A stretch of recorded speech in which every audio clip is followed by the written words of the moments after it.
हिंदू ससुराल में मुस्लिम बहू का एसी। घर के बाहर डरा हुआ पीयूष और बुर्के में जन्नत। या अल्लाह, what's wrong with you Piyush ji? आपके कदम इतने डगमगाए हुए क्यों हैं? मुझे मेरे ससुराल के अंदर तो ले चलिए। नहीं नहीं, मुझसे ये सब नहीं होगा। मुझे माँ से बहुत डर लग रहा है।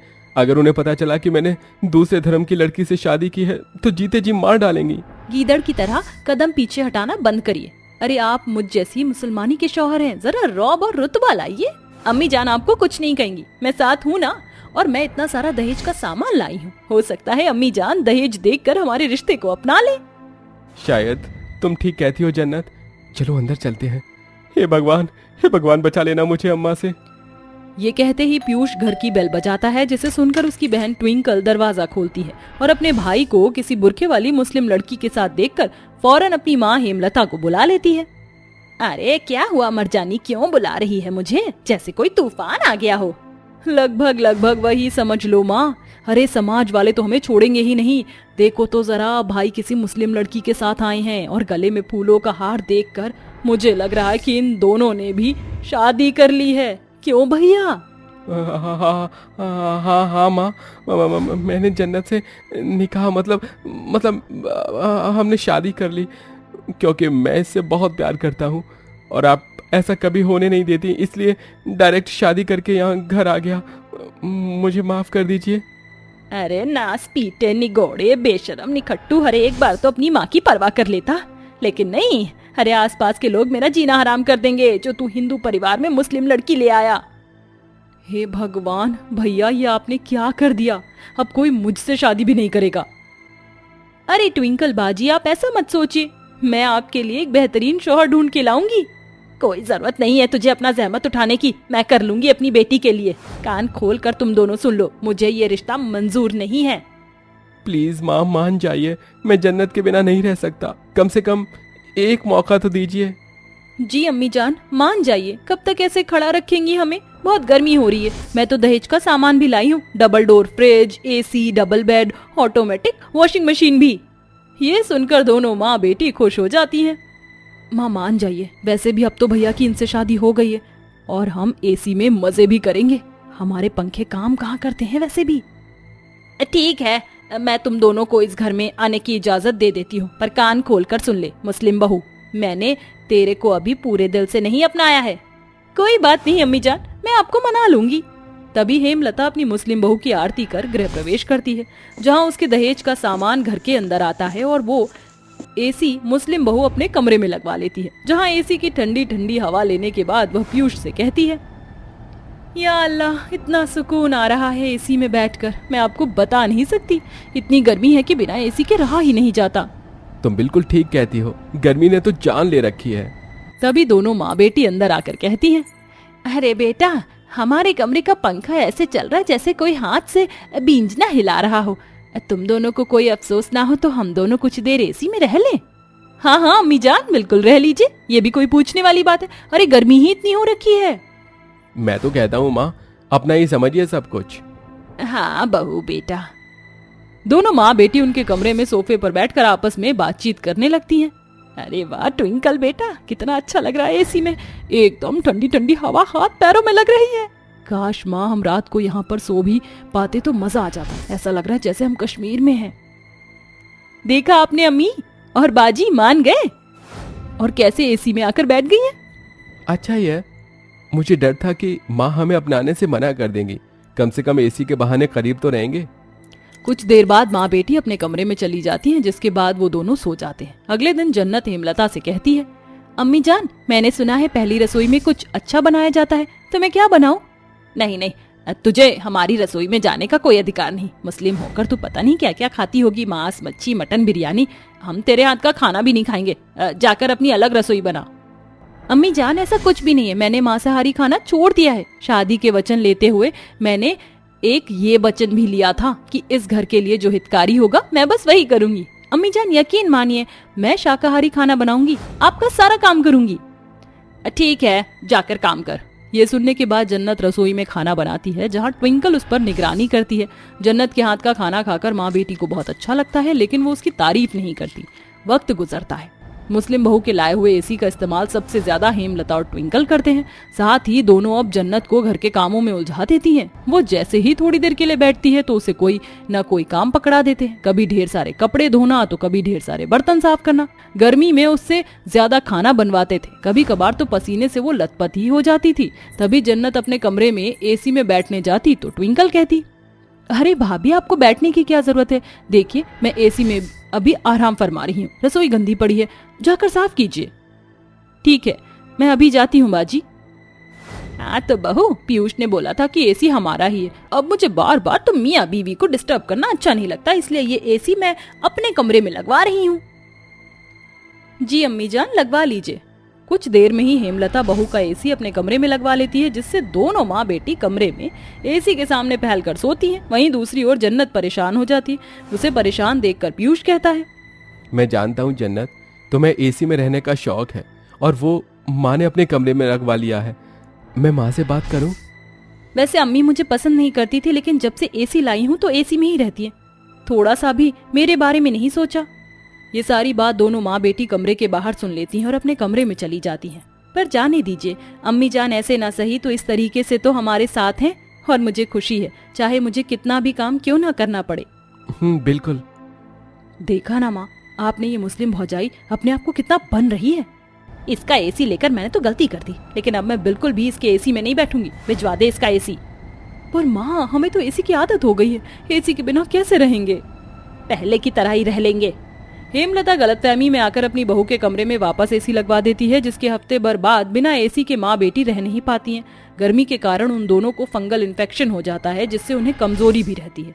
जब बहू बेटे को उनकी तबीयत के बारे में पता चलता है तो वो फौरन डॉक्टर को बुलाते हैं। फिर डॉक्टर उन्हें दवाई देकर चले जाते हैं। जन्नत बहू अपनी सास और ननद का बहुत ख्याल रखती है। उनके रेशेस वाली जगह हाथ पांव पर क्रीम लगाती है और दोनों को दवाई खिलाती है और एसी भी उनके कमरे में लगवा देती है। कुछ ही दिनों में दोनों पहले से बेहतर हो जाती हैं। अपनी इतनी सेवा करते देख माँ बेटे का दिल पसीज जाता है। अम्मी जान, फिक्र ना करें, आप पहले से बेहतर हो गई हैं। मैं आपका और ख्याल रखूंगी तो आप बिल्कुल ठीक हो जाएंगी। और गर्मी में अब बिल्कुल मत रहना। पता नहीं क्यों आपने एसी मेरे कमरे में लगवा दिया। तू ही तो पीयूष से शिकायत कर रही थी कि माँ जी वैसे तो अपना नहीं रही थी, लेकिन एसी के लालच में अपना लिया। ये सुनकर मुझे बिल्कुल भी अच्छा नहीं लगा। पर तू इतनी सेवा कर रही है हम माँ बेटी की, मुझे समझ नहीं आ रहा तू किस मिट्टी की बनी है। लगता है माँ, उस दिन आपने अधूरी बात सुनकर ही जन्नत को गलत समझ लिया। दरअसल वो आपकी तारीफ ही कर रही थी कि ऐसे न सही पर एसी के बहाने तो आप जन्नत को अपना रही हैं। माफ कर दीजिए भाभी, माँ और मैंने आपको गलत समझ लिया, लेकिन आप तो बहुत अच्छी हैं। हाँ बहू, मुझे माफ कर दे। अरे माँ जी, इसमें माफी मांगने वाली कोई बात नहीं है। पीयूष जी, आप एक और एसी किश्त पर ले आना। हाँ बिल्कुल। इस तरह सास बहू के बीच एसी की गलतफहमी दूर हो जाती है, जिसके बाद दोनों प्यार से रहती हैं और पीयूष एक और एसी किश्त पर खरीद लेता है, जो कि हेमलता और ट्विंकल के कमरे में लगता है। हद हो गई है तुम तीनों निकम्मियों की। अरे अभी तक घर का काम क्यों नहीं किया? और ये क्या है, इतनी धूल क्यों है इस टेबल पर? लक्षिता, मैना, तरुणा, तुम गरीब परिवार की लड़कियों से मुझे उम्मीद ही नहीं करनी चाहिए थी। माँ जी, आप थोड़ा समय दीजिए, हम तीनों सब कुछ साफ कर देंगे। घर इतना बड़ा है, टाइम तो लगेगा ही साफ करने में। आ गई ना बात गरीबी पर। तुम तीनों महारानियों ने गरीबी में जिंदगी बिताई है। 2 कमरे के घर में ही रही हो तीनों बहनें। अब बंगला मिल गया तो ऐसे ही बहाने बनाओगी। ऊपर से काली कलूटन है। बस माँ जी, बहुत हो गया। आप कब तक हम तीनों बहनों को काला बोलेंगी? हम काली नहीं है, हमारा रंग बस सांवला है। मैं तो तुम्हें काली ही बोलूंगी, ऊपर से गरीब कहेंगी। दहेज में कुछ सामान देकर भी नहीं भेजा तुम्हारे माँ बाप ने। अरे शुक्र मनाओ, तुम गरीब बहनों की शादी मेरे अमीर बेटों से हो गई, लेकिन उसके बाद भी तुम्हारा ड्रेसिंग सेंस नहीं बदला। वही पुरानी सूती साड़ी। वो कहते हैं ना, चांदी की चेन पर सोने का पानी चढ़ाने से चेन सोने की नहीं बन जाती। वही तुम्हारा हाल है। हाँ माँ जी, आपने बिल्कुल ठीक कहा। हम वही हैं और हमें अमीरी का दिखावा करने का कोई शौक भी नहीं है। तुम कर भी नहीं पाओगी। तुम तीनों की तीनों गरीब काली कहेंगी। तुम तीनों बहनों से बोलना मेरे लिए तो दीवार में सर मारने जैसा है। मैं जा रही हूँ, सिर दर्द हो रहा है, चाय भिजवा देना। जी माँ जी। आपको उर्वशी के बर्ताव से हैरानी होगी, पर उसका ये कहना स्वाभाविक था। अमीर होने के कारण वो घमंडी थी। अपनी तीनों बहुएं लक्षिता, मैना, तरुणा को नौकरानी बनाने के चक्कर में उसने अपने बेटों की शादी गरीब घर की लड़कियों से कर दी थी। लेकिन अब सास उर्वशी उन्हें टॉर्चर किया करती थी। उन्हें कालेपन और गरीबी का ताना हमेशा दिया करती थी, जिससे उर्वशी का मन कभी नहीं भरता था। उसके 5 बेटे थे। कुछ समय बाद वो अपने दोनों बेटे छोटे नितिन और मानव की शादी अपनी पसंद की गोरी और अमीर लड़की लावण्या और करिश्मा से करती है। दोनों बहू के गृह प्रवेश करने के बाद उर्वशी उनकी नजर उतारती है। थु थु थु थु थु। अरे वाह, मेरी दोनों अमीर बहू कितनी सुंदर है, बिल्कुल चांद का टुकड़ा है। थैंक यू माँ जी, वी आर ऑलवेज ब्यूटीफुल। हाँ बहन, यू नो माँ जी, जब हम दोनों कॉलेज में थे तो सारे लड़के हमें ही ढूंढते थे और गॉर्जियस प्रिटी गर्ल कहकर पुकारते थे। अरे वाह, तुम्हें देखकर लगता है कि तुम ही मेरी गोइंका खानदान की अमीर बहू हो। एटलीस्ट इन तीनों से तो बहुत अच्छी हो। यू मीन माँ जी, ये काली और गरीब सी दिखने वाली 3 idiots? And who is she? ये तुम तीनों की बड़ी जेठानियां हैं। हो, ये माँ जी, ये हम दोनों की बड़ी जेठानियां हैं। लगती तो नहीं है कहीं से भी। सॉरी काली जेठानी जी, बट मेरी तो हंसी कंट्रोल नहीं हो रही है। वही तो, कहाँ हम चांद का टुकड़ा और कहाँ ये गटर जैसी शक्ल की। बस बहुत हो गया देवरानी जी, तुम्हारी आंखों में अमीरी घमंड के साथ शायद थोड़ा कचरा भी है। साफ दिखाई नहीं दे रहा, पर मैं बता देती हूँ, इसे काला नहीं सांवला रंग कहते हैं, और सांवले रंग के तो हमारे कृष्ण जी भी थे। शी इज सो रिडिकुलस माँ जी, ऐसी जेठानियां होती हैं क्या? हम दोनों थक गए हैं, हमें अपने कमरे में जाना है। अरे करिश्मा, तुमने गलत कहा है और फिर बुरा मान गई। माफ कर दीजिए भाभी जी। कोई बात नहीं देवर जी, आप भी आराम कर लीजिए।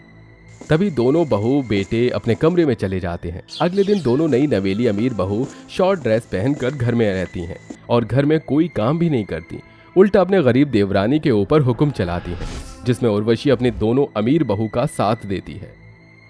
एक्सक्यूज मी, बीच वाली मैना जेठानी जी, एक तो पता नहीं क्या नाम है, मैना। वो मैं बोल रही थी कि हम दोनों बहनों को पास्ता खाना है, तो आप बना लेना। सुन लिया ना मेरी बहू ने क्या कहा? अब जाओ और बना कर लाओ, उनकी हर फरमाइश पूरी करनी है तुम तीनों को। तीनों गर्दन झुकाकर अपनी सास और देवरानी का हर काम करती थी, जिसके बाद अमीर बहुएं उन पर अत्याचार करने लग गईं। वक्त बीतता है, उर्वशी की 5 बहू एक साथ गर्भवती हो जाती हैं, जिसके बाद वो अपनी दोनों अमीर बहुओं का बहुत ख्याल रखती है, लेकिन तीनों गरीब बहुओं के साथ बुरा व्यवहार करती थी। 5 बहू 4 महीने की प्रेग्नेंट थीं। उर्वशी दोनों अपनी अमीर बहुओं को हॉस्पिटल ले जा रही थी कि तभी तीनों गरीब बहू अपने हाथ में रिपोर्ट्स लेकर कहती हैं, माँ जी रुक जाइए, हम भी आपके साथ चलते हैं, हमें भी अपना चेकअप करवाना है। आपने हम तीनों को क्यों नहीं बुलाया? जब आप देवरानियों का भी चेकअप करवाने जा रही हैं तो? तुम दोनों का चेकअप करवाने क्यों जाऊं? वैसे भी कौन सा मेरी गोद में रसमलाई जैसा पोता पोती रख दोगी? एक तो काली, ऊपर से गरीब, और वैसे भी अपनी दोनों बहुओं से प्यार करती हूँ, तुम तीनों से नहीं। माँ जी, हमने आपको कितनी बार कहा है कि हम काले नहीं हैं, और दूसरी बात, क्या आपके पोता पोती आपके बेटों का अंश नहीं है? आप इन्हें प्यार नहीं करेंगी जो ऐसे बर्ताव कर रही हैं? माँ जी, we are getting late for appointment, जल्दी चलिए। अगर इन्हें जाना है तो तीनों बहनें सरकारी हॉस्पिटल में चली जाएंगी। गरीबी और कालेपन का तमाशा देखकर तीनों सास बहू हॉस्पिटल चली जाती हैं। दीदी, क्या हम इतने बुरे हैं जो माँ जी हमारे साथ ऐसा बर्ताव करती हैं? अब तो हम गर्भवती हैं, हम तीनों का पहला बच्चा है। जितना प्यार वो उन्हें दे रही हैं, काश हमें भी दे देती। छोड़ो माँ जी की बातों को, हम तीनों एक दूसरे का ख्याल रखते हैं और खुद हॉस्पिटल चलते हैं। तभी तीनों खुद हॉस्पिटल जाकर अपनी जांच करवाती हैं और घर आ जाती हैं। हर शाम अमीर सास अपनी दोनों अमीर बहुओं को बहुत सारे फ्रूट्स और गोंद के लड्डू बनाकर उन्हें खाने के लिए देती थी, लेकिन दोनों अमीर बहू वो लड्डू सास के जाने के बाद अक्सर फेंक दिया करती थी। ये माँ जी खुद को समझती क्या है? रोज रोज बोरिंग से घी, काली मिर्च और मेवे वाले लड्डू ले आती हैं। वही तो खाने में बिल्कुल बकवास लगता है। मेरा तो पिज्जा, बर्गर और चीज सैंडविच खाने का मन है, वही ऑर्डर करते हैं। हाँ बहन, वैसे भी हम पर बहुत पैसा है। इस तरह दोनों बहनें गर्भवती के दौरान छुप छुप कर अपने कमरे में बैठकर बाहर का खाना ही खाया करती थी, लेकिन सास तो इस धोखे में थी कि वो अपनी दोनों अमीर बहू का बहुत अच्छे से ख्याल रख रही है। वहीं दूसरी ओर उर्वशी अपनी तीनों गरीब बहुओं को कुछ भी बनाकर नहीं खिलाती थी, ना ही उनकी सेहत का ख्याल रखती थी, उल्टा उनसे घर के काम करवाती थी। वहीं दोनों अमीर गोरी बहू बिस्तर पर बैठकर पलंग तोड़ती थी। एक सुबह लक्षिता बहू सास से कहती है, माँ जी, सौरभ जी ने मेवे ला कर दिए थे, अब वो है नहीं रसोई में। हम तीनों को दूध में डालना था। बड़ा आई दूध में डालने वाली, चुपचाप से सादा दूध पी लो, क्योंकि वो मेवे मैंने उन दोनों बहुओं को दे दिए हैं। माँ जी, आप क्या चाहती हैं? हम अपने बच्चों का ख्याल नहीं रखें? आप हमें कुछ भी बच्चों के लिए सेहतमंद चीजें खाने ही नहीं देती हैं। हाँ, नहीं खाने दूंगी गरीबों। इतना कहकर उर्वशी चली जाती है। कुछ दिन गुजरते हैं। अचानक से आधी रात में दोनों बहनों की तबीयत खराब होती है। फिर उनके पति और सास उन्हें हॉस्पिटल ले जाते हैं, जहां दोनों की बहुत मुश्किल से डिलीवरी होती है। दोनों के बच्चे कमजोरी के कारण ऑब्जर्वेशन में रखे गए थे। ये बात जानकर उर्वशी डॉक्टर से कारण पूछती है, तो डॉक्टर इस बात के लिए उसे ही ब्लेम कर देता है। डॉक्टर साहब, आप ये क्या बोल रहे हैं? मैंने उन्हें अपने हाथ से घर की बनी हुई चीज खिलाई है, ना कि कोई भी चीज बाहर की। मुझे बहू से मिलना है। ये कहकर वो अपनी दोनों बहू से इसका कारण पूछती हैं, तो दोनों बहू कहती हैं, जरूर माँ जी, आपने ही हमारे खाने में कुछ मिलाया होगा, तभी तो हमारे बच्चे इतने कमजोर हैं। वही तो। ये सुनकर उर्वशी को बहुत बुरा लगता है कि इतने में लक्षिता बहू कॉल करके बता देती है कि दोनों बहू के बेड के नीचे लड्डू और फल सड़ रहे हैं। ये सुनकर उर्वशी को बहुत गुस्सा आता है। अरे शर्म करो तुम दोनों का मैंने इतना साथ दिया, खिलाया पिलाया ताकि बच्चे हष्ट पुष्ट पैदा हों, और मुझ पर ही इल्जाम लगाती हो। तुम्हारे सारे लड्डू और फल बेड के नीचे मिले हैं। तुम्हें प्यार करने के चक्कर में मैंने उन तीनों को बिल्कुल नजरअंदाज कर दिया, उनके बच्चों का ख्याल भी नहीं रखा। माफ कर दीजिए माँ जी, हमने बच्चों के बारे में सोचा ही नहीं, बस अपनी चटोरी जुबान का ख्याल रखा, इसलिए हमने वो सामान फेंक दिया था, पर हम नहीं चाहते थे हमारे बच्चे शीशे में हों। उर्वशी की बात सुनकर दोनों बहुओं को अपनी गलती का पछतावा होता है और वो उर्वशी से माफी मांगती हैं, जिसके बाद उर्वशी उन्हें माफ कर देती है। कुछ ही दिनों बाद तीनों बहुएं हिष्ट पुष्ट बच्चों को जन्म देती हैं। ये देखकर उर्वशी बहुत खुश होती है। लक्षिता, मैना, तरुणा, तुम तीनों मुझे माफ कर दो। मैंने तुम्हारे साथ बहुत गलत किया है, इसके बावजूद भी तुम तीनों ने बहुत अच्छे से बच्चों का ख्याल रखा। माँ जी, जो होना था सो हो गया, अब आप अपने 5 पोते पोती के साथ खेलिए। इस तरह उर्वशी की अकल आ जाती है। फिर वो अपने 5 पोते पोती के साथ खुशी खुशी खेलती है।